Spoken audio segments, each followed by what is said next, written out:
A carta aos Hebreus, nós não sabemos quem escreveu, mas alguém com certeza ligado ao apóstolo Paulo. Há vários nomes possíveis, um deles talvez mais forte seja Barnabé, mas não sabemos quem escreveu. Sabemos que Deus é quem levou alguém, um pastor, a escrever sermões à igreja num momento difícil de perseguição, a igreja dispersa e principalmente judeus convertidos sendo aliciados a voltarem ao judaísmo, abandonarem o cristianismo e voltarem para o judaísmo. E é interessante como a argumentação do autor é bem semelhante à forma como o apóstolo Paulo escrevia nas suas cartas. Ele gasta 9 capítulos doutrinários, com doutrina densa, e a partir do capítulo 10 ele está aplicando essas doutrinas à igreja do Senhor. Então são textos muito práticos para nós podemos aprender muita coisa com aquilo que a palavra de Deus tem a nos ensinar. Nós vamos ler hoje Hebreus 10, 19 a 25. Nos diz assim a palavra do Senhor: Tendo, pois, irmãos, intrepidez para entrar no Santo dos Santos pelo sangue de Jesus, pelo novo e vivo caminho que ele nos consagrou pelo véu, isto é, pela sua carne, e tendo grande sacerdote sobre a casa de Deus, aproximemo-nos com sincero coração, em plena certeza de fé, tendo o coração purificado de má consciência e lavado o corpo com água pura. Guardemos firme a confissão da esperança sem vacilar, pois quem fez a promessa é fiel. Consideremo-nos também uns aos outros para nos estimularmos ao amor e às boas obras. Não deixemos de congregar-nos como é costume de alguns. Antes, façamos admoestações, e tanto mais quando vedes que o dia se aproxima. Até aqui a palavra do Senhor, nós vamos orar mais uma vez. Obrigado, Deus, e que o Senhor continue a trabalhar em nosso coração. Já lemos a Tua palavra, já lemos diversos textos, e esse agora, o Senhor sabe da nossa limitação, do quanto carecemos do Teu Santo Espírito, o mesmo que inspirou o escritor aos Hebreus a deixar esse texto tão precioso para a igreja. Não só para a igreja ali naquele momento, no primeiro século, mas para todo o tempo, porque a Tua palavra é poderosa e atinge o nosso coração de uma forma tão atual, tão prática para o nosso dia a dia, para a nossa realidade. Por isso, ajude-nos a entendê-la. Aplica, ó Deus, as verdades do Senhor em nosso coração, pela obra poderosa do Santo Espírito do Senhor. Fica conosco nesse momento, pedimos em nome do Senhor Jesus. Amém. Irmãos, na escola dominical, numa das salas, nós temos falado sobre como lidar com os nossos filhos. E uma coisa me chamou bastante atenção num dos livros que nós estamos estudando, para aplicar as aulas. É um livro de John Yount, Conversa com filhos, Conversas de pais com filhos. E ele diz assim, um dado interessante sobre filhos adolescentes. Então você que tem filho adolescente, talvez se veja num desses dados. Ele diz que a média de conversa entre um adolescente e seu pai são 5 minutos por dia. Pensa um pouquinho. Apenas 5 minutos por dia um adolescente conversa com seus pais. Numa média, tá? Claro que alguns adolescentes conversam mais, alguns são bem tagarelas, Outros menos. Mas o fato é que nem sempre o adolescente, ele se aproxima do pai e da mãe para abrir o coração, para compartilhar a vida. E esse dado é alarmante, segundo John Yount, pelo seguinte: ele diz assim, se o seu filho conversa contigo somente 5 minutos por dia, o que é isso numa semana? Para piorar, outras pessoas estão falando com seu filho. Ele está ouvindo vozes o tempo inteiro, quer da internet, quer de professores, de amigos. E aí, qual será a influência no coração do seu filho? E ele defende a seguinte tese: não existe influência neutra, alguém está influenciando seu filho, ou para se aproximar de Deus, ou para afastá-lo do Senhor. Então nós precisamos pensar nisso. Mas tem uma outra questão importante, porque às vezes você pai ou você mãe realmente não tem tempo, às vezes a agenda dos pais e dos filhos É uma agenda bastante conturbada, filhos que já estão trabalhando, estudando, e às vezes os pais até nem encontram muito o filho na semana. A questão é, o tempo que você está com o seu filho, mesmo que seja um tempo pequeno, o quanto você tem tornado esse tempo inesquecível, marcante, edificante para a vida do seu filho? Será que em nossas conversas com os nossos queridos, e eu dei o exemplo de filhos, mas poderíamos pensar em vários outros relacionamentos. Será que nas conversas de filhos ou com filhos, será que na conversa entre os cônjuges, no compartilhar a vida dos cônjuges, um com o outro, será que no relacionamento entre irmãos da igreja, ao nos relacionarmos, nós temos impactado positivamente a vida das pessoas? Ou passamos desapercebidos? Um outro detalhe interessante que o autor coloca ali naquele livro, e eu falei até hoje de manhã sobre isso, ele diz o seguinte, citando aquele texto de Atos 4, o pastor Davi tem exposto, tem feito a exposição de Atos, já passou por esse texto, mas quando João e Pedro estão ali diante do Sinédrio, as pessoas olham para eles e dizem assim, aqueles homens são iletrados. Mas há uma marca interessante que o texto diz sobre eles. Era nítido ver que eles estavam com Jesus, que eles andaram com Jesus. E a pergunta que o livro faz para nós, será que os nossos filhos, ao olhar para nós, eles percebem que nós andamos com Jesus? Será que Jesus tem moldado o nosso caráter? Nós realmente somos discípulos de Cristo? Estamos mais e mais parecidos com Cristo? Ou parecidos com o mundo? A secularização que penetra a nossa vida de uma forma simples, diária. Paulo diz que nós não podemos tomar a forma deste mundo, pelo contrário, transformar o mundo pela renovação da nossa mente. Então, nós precisamos pensar nisso, de que maneira nós estamos impactando as pessoas ao nosso redor em nossa caminhada terrena. Mas há uma caminhada muito mais importante que vai determinar de que maneira você vai se relacionar com seu cônjuge, com seu filho, com a pessoa com quem você trabalha, com quem você estuda, os seus relacionamentos. É de que maneira você está andando com Deus. Se filhos estão gastando apenas 5 minutos com seus pais, quantos minutos você tem gasto ou investido com Deus? Na sua caminhada com o Senhor durante a semana. Ou de repente você faz assim no seu planejamento familiar. Eu gasto aí 2 horas por semana para estar com Deus. É o culto. Tem 2 horas de culto mais ou menos, 2 horas eu caminho com Deus na semana. Ou eu venho de manhã e de noite. No máximo 4 horas por semana. Os irmãos acham que agindo assim nós vamos nos parecer com Cristo? Se nós gastamos mais tempo com as coisas dessa vida, nós tomaremos a forma deste mundo e não a forma de Cristo. Nós estaremos cada vez mais distante daquilo que Deus quer para nós, que é sermos iguais a Jesus. Então, olha só, o texto fala sobre benefícios da caminhada com Cristo. Quais bênçãos nós temos? Bênçãos maravilhosas que nós temos a partir da obra de Cristo. Aquilo que Ele deu para nós por sua obra na cruz, na sua morte e na ressurreição.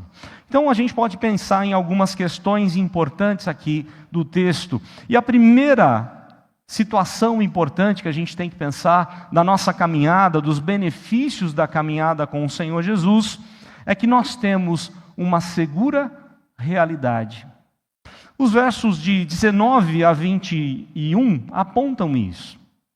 Uma segura realidade. Vejam só o que diz o texto.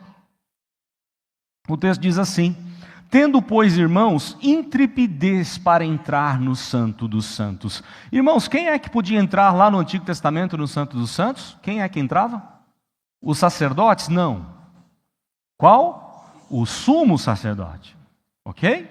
Não eram os sacerdotes, era o sumo. Só um. Todo dia ele podia entrar? Que dia? Só um dia. O dia da expiação.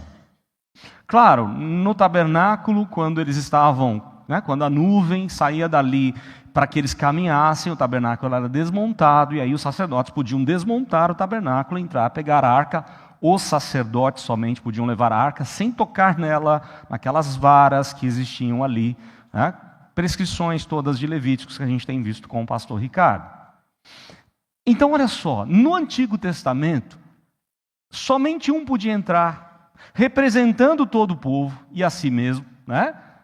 Clamando pela misericórdia de Deus, pedindo a Deus misericórdia sobre todo o povo e sobre ele mesmo, um dia apenas no ano, o dia da expiação. Expiar é cobrir pecados. E olha só que privilégio que nós temos. Nós temos a possibilidade de entrar na presença de Deus toda hora, todo dia, a qualquer minuto, a qualquer segundo. Mais ainda, Paulo, quando escreve, falando que lá aos Coríntios, que nós somos templo do Espírito Santo, Paulo não está se referindo ao complexo todo do templo, nem ao lugar santo, ele está se referindo ao santo dos santos. O que ele está dizendo é que a presença mais marcante de Deus, que era a Arca da Aliança, o santo dos santos lá no Antigo Testamento, hoje Deus habita em quem? Na gente que tem Jesus. Que responsabilidade! E que privilégio, não é verdade? Nós temos um privilégio maravilhoso, nós podemos nos achegar a Deus todos os dias, podemos ter intrepidez para entrar na presença santa de Deus, mesmo sendo nós pecadores indignos como somos. Mas vejam só, nós podemos entrar por quê? Ou através de quem? Por causa de quem? O texto é claro ao nos dizer, né? A segura realidade é, nós temos livre acesso a Deus pelo sangue de Jesus. É por aquilo que Ele fez, é pelo sacrifício dEle que nós nos achegamos ao trono da graça de Deus. Não ouse entrar por você mesmo, pelo seu próprio nome. Lembram do que aconteceu com os filhos de Arão?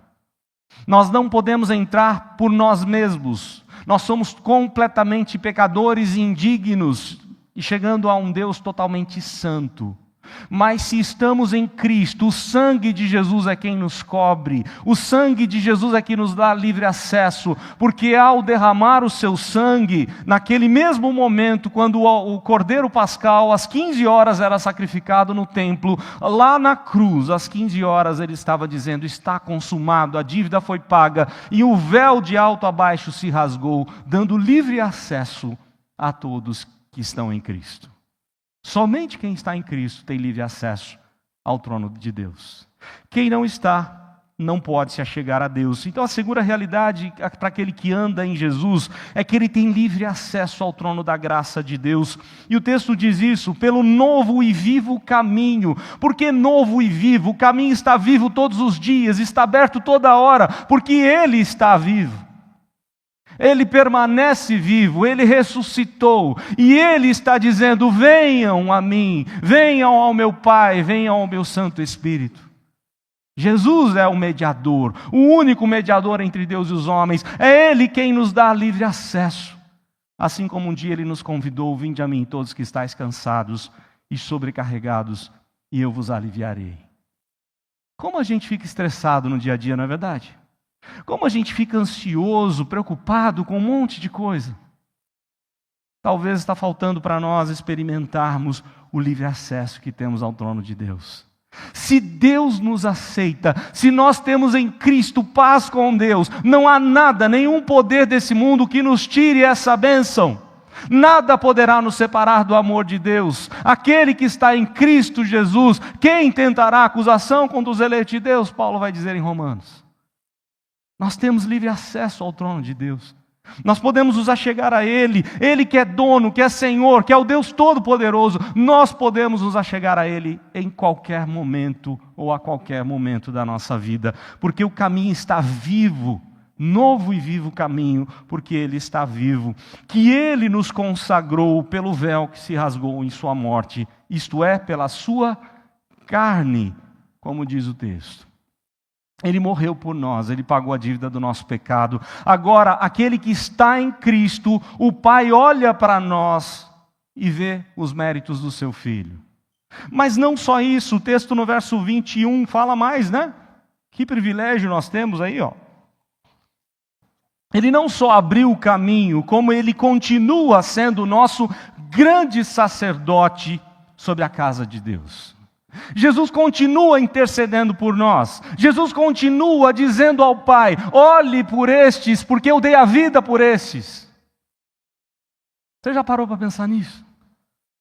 Que todos os dias Jesus intercede por nós, como Ele fez lá em João 17. Rogo por aqueles que ainda haverão de crer.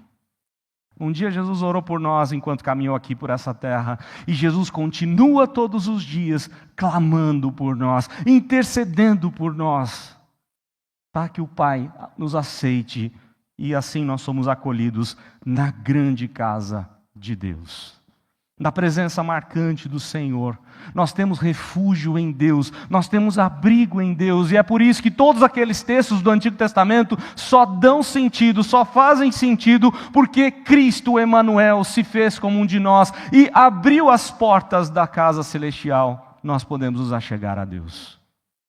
Aquilo que está escrito, por exemplo, no Salmo 46, Deus é refúgio e fortaleza, socorro bem presente na tribulação, portanto não tema. Ainda que a sua vida esteja um transtorno completo, não tema, diz lá o texto. Se o salmista podia dizer, se os filhos de Asaf, de Corá, salmista Davi e tantos outros salmos que foram compostos, se eles podiam olhar e confiar que Deus cumpriria a sua palavra, nós temos a prova de que Deus cumpriu. Tudo aquilo que foi determinado no Antigo Testamento foi cumprido em Cristo. E Ele nos deu a certeza de que Deus continuará sendo sempre o nosso refúgio e fortaleza, sempre o nosso socorro bem presente na tribulação. Não haverá um momento da nossa vida que nós precisaremos nos desesperar da própria vida. Porque Deus esmagou o seu Filho por nós. Para que nós não experimentássemos as angústias do inferno. Porque Deus nos ama, Deus nos aceita. Essa é a segura realidade. O caminho a Deus está aberto em Cristo apenas. Ele é o único caminho, a verdade e a vida. Se temos Cristo, temos livre acesso a nos achegar a Deus. Se temos Cristo, temos aquele que intercede por nós todos os dias, em todo o tempo, como um grande sumo sacerdote. Assegura a realidade. Mas o texto vai mostrar um outro benefício da caminhada com Cristo, é o convite à intimidade. Vejam o texto seguinte, o verso seguinte, aí verso 22. Aproximemo-nos. Ou seja, se eu tenho livre acesso a Deus, o que eu tenho que fazer? Aproximemo-nos com um sincero coração, em plena certeza de fé, tendo o coração purificado de má consciência e lavado o corpo com água pura. Irmãos, o que Deus quer de nós ou para nós não é apenas abrir o caminho. Deus quer mostrar a sua intimidade, como diz o Salmo 25. Deus quer abrir a nós a sua intimidade. Deus quer compartilhar conosco a sua própria vida. Vida eterna não é só uma vida sem problemas, sem dores, sem enfermidades, mas é o derramar de Deus de uma forma plena sobre nós. E isso é experimentado só no céu? Não. Pode ser experimentado todos os dias quando você busca a intimidade com Deus. Quando você busca a intimidade da palavra de Deus, da vida de oração, da confiança, de experimentar, de provar e ver o quanto Deus é bom, como diz o Salmo 34. Então olha só o que o texto diz: aproximemo-nos com sincero coração. Não tente enganar a Deus, não aproxime-se de Deus apenas para buscar as bênçãos dEle, mas aproxime-se de Deus para desejar Deus na sua vida. Tenha fome do Senhor. Fome da graça de Deus, do cuidado dEle, da presença dEle.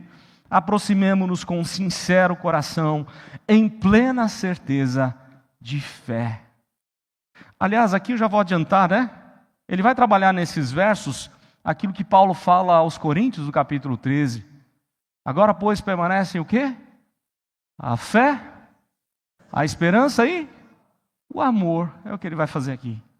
Esse verso 22 ele está falando de fé, de plena certeza de fé, que vai permanecer, porque o justo vive pela fé, o justo se aproxima de Deus, o justo não se afasta do Senhor, pelo contrário, ele experimenta Deus cada dia na sua vida. Ele não precisa do alimento físico, ele precisa da palavra de Deus, da intimidade com Deus. O justo vive pela fé, como nos diz a palavra do Senhor. Em plena certeza de fé, tendo o coração purificado de má consciência. Sabemos que somos culpados, pecadores, mas que o nosso pecado já foi pago e o inimigo não mais tem autoridade para nos acusar diante de Deus. Ele foi expulso do céu e ele não tem direito de nos acusar. Quem está em Cristo é nova criatura e não há mais nenhuma acusação contra os eleitos de Deus. Mas se você não tem Cristo, se você despreza Cristo, se você se afasta de Cristo, então você vai ter que lidar com a sua própria culpa. O texto diz que em Cristo, aliás, ele já vinha trabalhando essa questão da culpa, nós já falamos em diversos sermões essa questão da culpa aqui, né?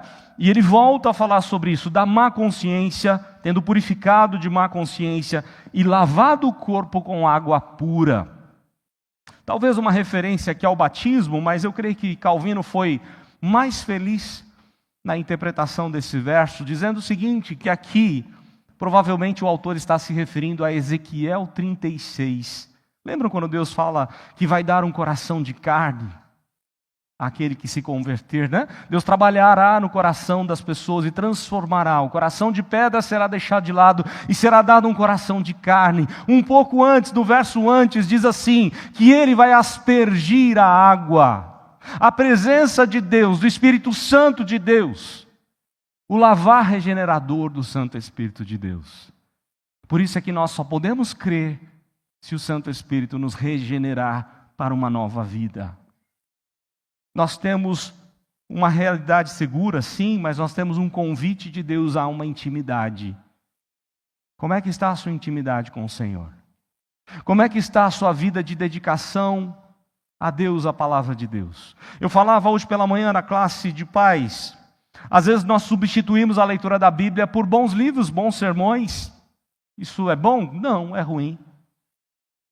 Não, nada substitui a leitura da palavra. Eu citei aqui aquilo que Joel Bick sempre diz em seus livros e sermões. Ele diz assim, os livros podem ser bons porque eles informam, mas somente a Bíblia é que transforma. Você quer a vida de transformação? Você quer que Deus transforme a sua vida? É só a palavra. Não adianta você ler toda a coleção dos livros do pastor Hernandes, do pastor Augustus, do John Piper, do Paul Washer, que você vai apenas ter informações sobre Deus. Mas se você ler as Escrituras, se você se debruçar em oração e pedir a Deus, porque você não precisa de um outro sacerdote senão o próprio Cristo, você não precisa de um outro mediador para te ajudar a ler a Bíblia, senão aquele que ilumina a nossa mente, que é o Santo Espírito. Se você se aproximar da palavra com oração e pronto a ser submisso, Deus vai se mostrar, Deus vai se revelar cada vez mais, Ele vai te convidar a experimentar a intimidade com Ele e vai transformar a sua vida. Então, convite à intimidade. Mas o texto diz mais, a firmeza na fidelidade, porque o verso seguinte, verso 23, diz assim, guardemos, uma outra atitude, a primeira atitude é aproximemo-nos, agora a segunda atitude aqui, guardemo-nos, ou guardemos firme a confissão da esperança sem vacilar, pois quem fez a promessa é fiel. Irmãos, ele diz agora sobre guardar firme. É interessante a expressão firme aqui, ela é encontrada no Novo Testamento em diversas circunstâncias e ela demonstra, ou ela é tirada do soldado que não arreda o pé de uma batalha. Ele está firme ali, ele não sai dali enquanto não for vitorioso, ele não desiste da batalha. É assim que Deus espera de nós, firmeza na fidelidade, mas na nossa fidelidade? Não. Guardemos firme a confissão da esperança, sem vacilar, pois quem fez a promessa é fiel. Confie naquele que é fiel. Não confie em si mesmo. Não confie na sua palavra. Não confie nos seus esforços.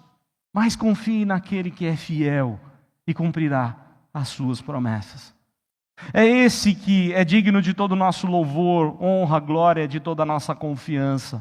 Mas o texto fala algo interessante aqui, né? Ele tinha falado de fé, agora ele está falando de esperança. Agora, pois, permanece a fé, agora, pois, permanece a esperança. Guardemos firme a nossa, ou a confissão da esperança sem vacilar. Esperança na Bíblia não tem a ver com expectativas.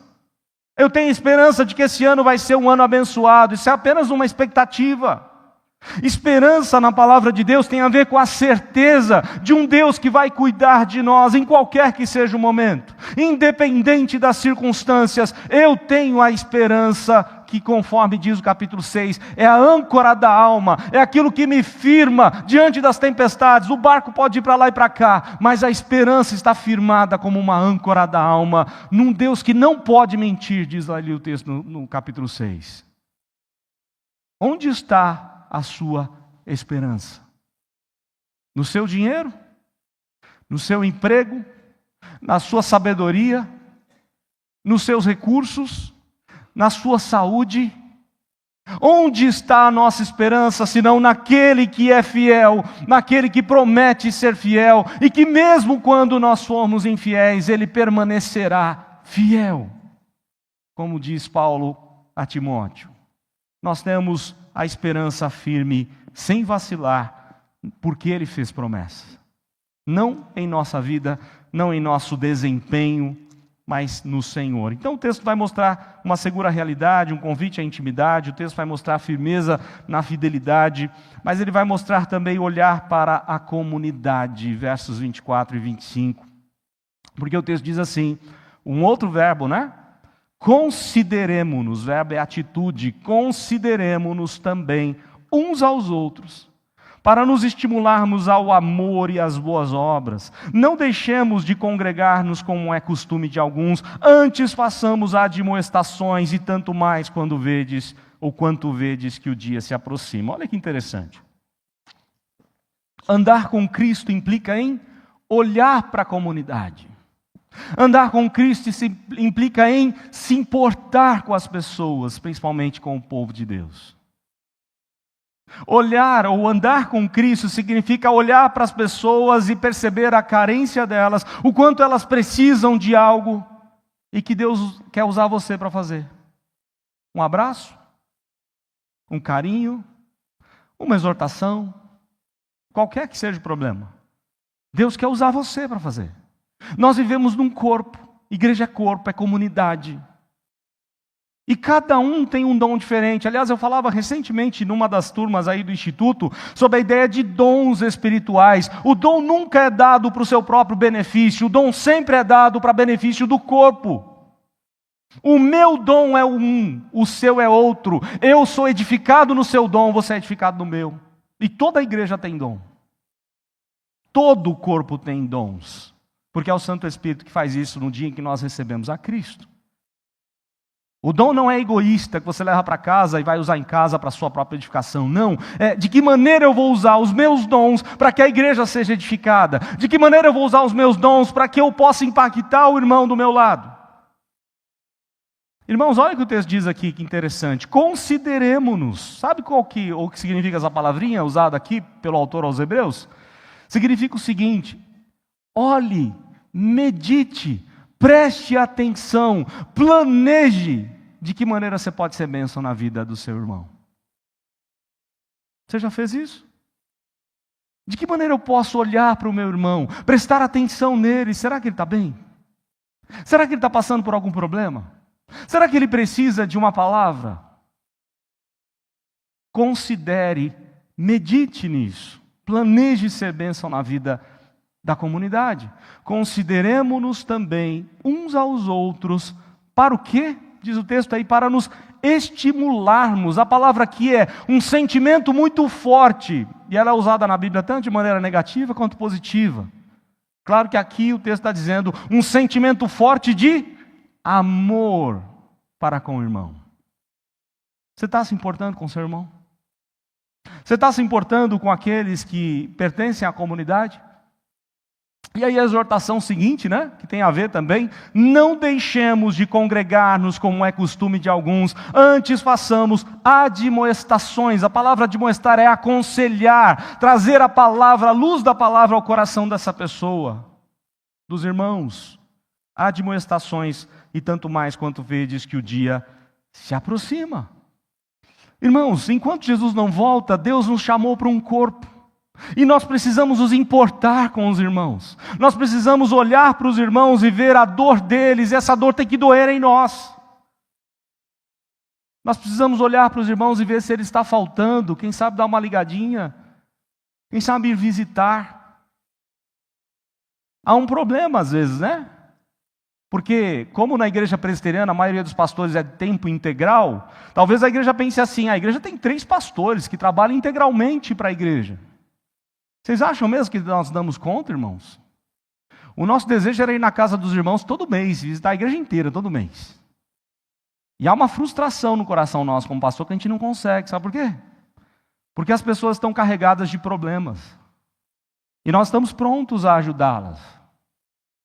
Nós estamos prontos a visitar, a aconselhar, e temos que lidar com prioridades. Não dá para visitar todo mundo. Então, olha só que coisa interessante. Nós estamos nos dividindo como oficiais da igreja, e você vai receber, a começar daqueles que mais carecem, pela questão da idade ou saúde, você vai receber uma visita de um presbítero e de um diácono juntos, os 2 juntos, presbítero e diácono. Entenda essa visita como uma visita da sua igreja. Porque eu sei que os irmãos querem que o pastor Márcio vá lá, ou que o pastor Davi vá lá, ou que o pastor Ricardo vá. E nesse sentido parece que as pessoas até querem que eu, como pastor da igreja, tenho que ir. Se for só o Davi e o Ricardo, eles não querem. Eu não fui visitado. Você foi visitado, irmão. Você foi amparado pela igreja. Porque nós não damos conta sozinhos, nós somos parte de uma comunidade. E precisamos olhar uns para os outros. Precisamos nos importar um para o outro. Importar com o seu líder, com seus pastores, presbíteros, diáconos. A carga é pesada demais.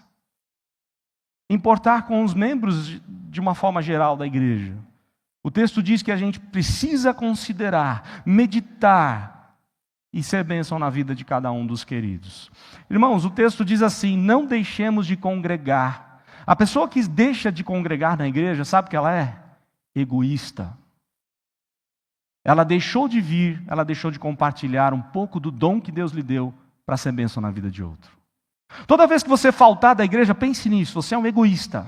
Você está pensando apenas na sua dor, nos seus problemas, e você não está nem aí para o problema do irmão que está do seu lado, pode estar numa situação muito melhor, muito pior.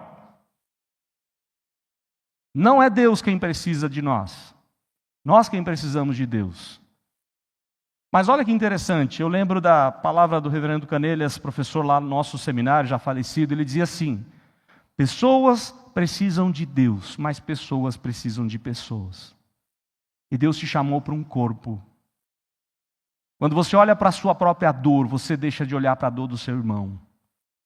Nós precisamos pensar nisso. De que maneira eu me envolvo mais? De que maneira eu oro mais? De que maneira eu posso ser bênção na vida da minha liderança, na vida da minha igreja? De que maneira eu vou chegar nos líderes das sociedades e dizer aos líderes: eu quero participar de tudo, eu quero fazer visita, eu quero fazer evangelismo, eu quero servir ao Senhor. E não ser servido. O texto é claro ao dizer: andar com Cristo implica em uma vida, aliás, em uma segura realidade, em um convite à intimidade, uma firmeza na fidelidade, mas também no olhar para a comunidade. Olhe para a sua igreja. Olhe para os irmãos da sua igreja. Olhe para a menor criancinha até o mais adulto. Preocupe-se com aqueles que de repente não estão vindo. Vá atrás. Vá buscar a ovelha perdida. Essa não é só a função nossa como líderes, mas vai buscar, vai se importar com os irmãos. O texto mostra claramente que a gente precisa olhar com mais amor, mais carinho para com a comunidade, considerando a dor de cada um, considerando a vida de cada um e nos estimulando ao amor e às boas obras, a suprir as necessidades, a começar da comunidade. Que Deus assim nos ajude, nos abençoe, que nós possamos investir tempo, porque com Deus não é gastar tempo, né? Investir tempo com o Senhor, porque uma vez investindo tempo com o Senhor, nós estaremos envolvidos com tudo aquilo que o autor aos Hebreus expõe para nós. Porque uma graça maravilhosa nos alcançou, e é isso que o coral vai cantar nesse momento, o coral jovem.